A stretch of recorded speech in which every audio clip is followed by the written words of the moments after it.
ഒരു വ്യക്തിയെ സംബന്ധിച്ച് അവരുടെ മാനസിക ആരോഗ്യത്തിന് വളരെ ഇമ്പോർട്ടൻസ് ആണുള്ളത്. നാട്ടിൽ കേന്ദ്ര ഗവൺമെൻറ് ഒരു മാനസിക ആരോഗ്യ കേന്ദ്രത്തിൽ ജോലി ചെയ്ത എനിക്ക് അതിൽ പൂർണ്ണ ബോധ്യമുണ്ട്.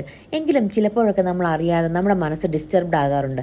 അത് മറ്റുള്ളവരുടെ വാക്കുകൊണ്ടാകാം, പ്രവൃത്തി കൊണ്ടാവാം, തെറ്റിദ്ധാരണ കൊണ്ടും ആകാം. ഒരു പരിധിയിൽ കൂടുതൽ അത് നമ്മുടെ മനസ്സിനെ അലട്ടുന്നുണ്ടെങ്കിൽ ഓർക്കുക, നിങ്ങൾ നിങ്ങളെക്കാൾ ഇമ്പോർട്ടൻസ് മറ്റുള്ളവർ പറയുന്ന കാര്യങ്ങൾക്ക് കൊടുക്കുന്നു എന്നതാണ്.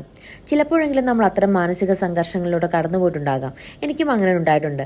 ദിവസങ്ങളോളം മറ്റുള്ളവരുടെ കുറ്റപ്പെടുത്തലുകൾ കേട്ട് സ്വയം വിഷമിച്ചിട്ടുണ്ട്. ഇപ്പം ഞാൻ മനസ്സിലാക്കുന്ന ഒരു കാര്യമുണ്ട്, നമ്മൾ നമ്മളെ സ്വയം സ്നേഹിക്കാൻ പഠിക്കണം. എനിക്ക് സന്തോഷം കണ്ടെത്താൻ പറ്റാത്ത സർക്കിളുകളിൽ ഞാനിപ്പോൾ പോകാറില്ല. എനിക്ക് ഹാപ്പിനെസ് തരുന്ന, എന്നെ സ്നേഹിക്കുന്ന ഒരു കൂട്ടം ആളുകളുള്ളപ്പോൾ എന്തിന് ഞാൻ മറ്റുള്ളവരുടെ വിടുവായത്തരത്തിന് കൂട്ടുനിൽക്കണം? ജീവിതം ഒന്നേ ഉള്ളൂ. മനസ്സിന് സന്തോഷം തരുന്ന കാര്യങ്ങൾ മാത്രം ചെയ്യുക. എപ്പോഴും പോസിറ്റീവായിട്ടിരിക്കാൻ മാത്രം ശ്രദ്ധിക്കുക. മാനസികാരോഗ്യം കാത്തു സൂക്ഷിക്കുക. മറ്റുള്ളവർക്ക് എന്ത് തോന്നുന്നു എന്നോർത്ത് ജീവിക്കാതിരിക്കുക. കാരണം ജീവിതം നമ്മുടെയാണ്. നമ്മൾ വേണം സ്വയം തീരുമാനിക്കാനും, നമ്മൾ വേണം സ്വയം കണ്ടെത്താനും സന്തോഷം.